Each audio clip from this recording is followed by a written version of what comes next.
जय जगन्नाथ सांग मैंने केमती अच्छा आपण मैंने कमेंट मध्यम जन मु तो भल अच्छी आपण मैंने केमती अच्छा कमेंट लिखी जनइबे। आजिकार मिनी ब्लॉग रे मैं गोटे छोट केकटे कर केक रो रेसिपी नेक्स्ट मिनी ब्लॉग रे देवी। देखो केक टी मोर ए रेडी हो जाए। एथिरे किछि ऐड हेनी केवल चाउल चूना बेकिंग सोडा आउ नड़िया आउ गुड़ एतिकरे आपण गोटे घरे आराम रे बढ़िया केकटे करिकी हेल्दी केक खाई परिबे। देखंतु मोर एबे केक टी रेडी।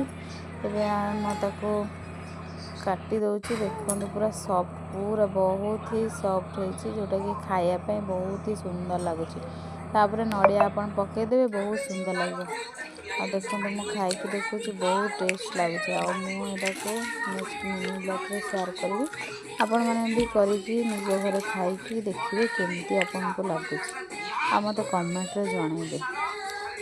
प्लीज मो चैनल को लाइक एंड सब्सक्राइब करंतु जहाँ फल मु आगु को जीबी। आ एमती छोट छोट मिनी ब्लॉग आनिबी। ता सहित आम हाट को आज जाइलु कारण लिंगराज रे गुरुवार दिन हाट हुए। तो आमर किसी परिया पत्र नथिला तो से आम हाट को जाइलु।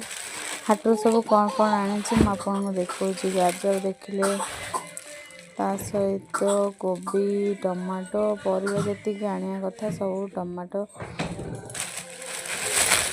गाजर आ देखते कोबी फूलकोबी भी नहीं सहित टमाटो गाजर ता सहित ग्रीन मटर बहुत सारा परिवा नहीं कि आसीचु। ताको भी मु फ्रिज रे साइज करके रखी दउची। आ प्लीज मो चैनल को लाइक एंड सब्सक्राइब करंतु जहाँ पर मुझे आगू को जीबी। ठीक अच्छे tata bye bye good night. Next mini blog रे देखा।